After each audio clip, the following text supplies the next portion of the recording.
Hello. This is a story of my falling very quickly in and out of love with my cousin. Most I Love My Cousin stories I've heard are all childhood crushes, but mine happened when we were full-blown adults in our mid-20s. I have two boy cousins, and all three of us are around the same age. Even though we grew up in different states, we spent a lot of time together and are still very close.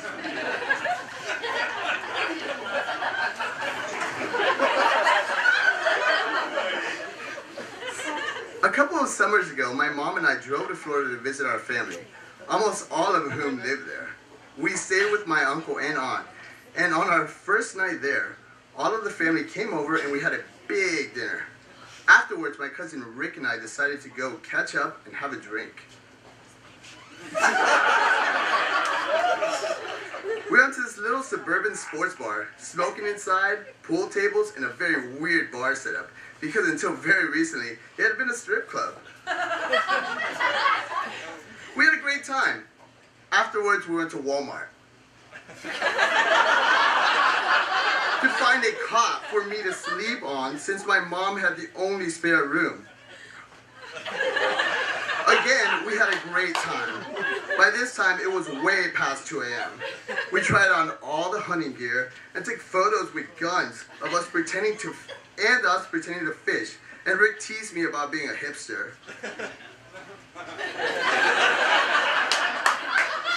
Finally, after about an hour and no luck on the cot search, we decided to just sleep in the same room.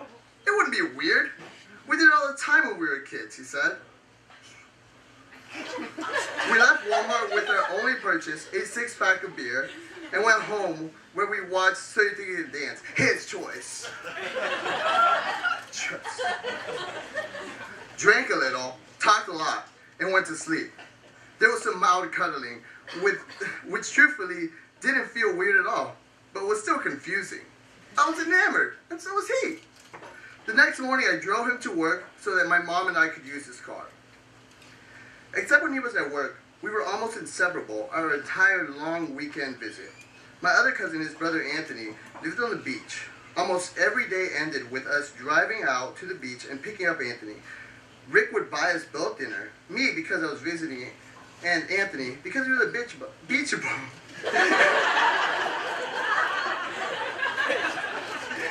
Because he was a beach bum and mowed lawns for a living.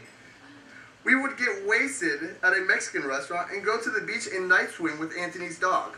Side note, our favorite restaurant we found out there was owned by the same family that owns Cyclone Anaya's. I have no idea what the fuck that is. Here in Houston, and many shots were had once we found out this connection. Again, it was all a great time. On my last night in town, we had done all of the above. Hung out at the beach with Anthony, had food, played with the dog, and gotten very drunk. Rick wanted to stay at Anthony's that night, but I had to leave the next morning very early, around 8 a.m. And I didn't know my way back to his house. He agreed that he would go home only if we could make one stop on the way. I agreed because I was drunk and carefree. Plus, I needed him to get back. The stop was for him to buy cocaine so that he could make the drive home.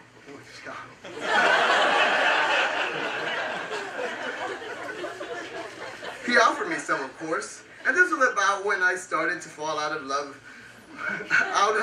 my weekend-long love with him.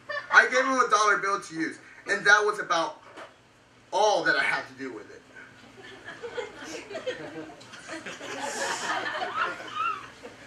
We drove home and climbed into bed. Our cleaning was decisively weirder this night. It was my last night there after all. Nothing really happened, just so you don't feel all gross about it, or anything. Nothing else. We talked for a while about what a great weekend it had been, and how much we would miss each other. Then out of the blue, Rick leapt out of bed and started throwing his clothes on. He had to leave, he said, right now. It was probably 2 or 3 a.m. by this point, and he had to work at 8 tomorrow. I had trouble sleeping. I was worried about him, but there was no way in hell I was going after him. A couple hours later, he came in, turned all the lights on, and started opening and slamming shut every dresser drawer and every cabinet in the room like he was looking for something. I asked what he was doing, and he turned and yelled at me, "None of your business, don't worry about it." It's cocaine talk. And then disappeared again. He showed back up right as I was packing all of my stuff up around 7.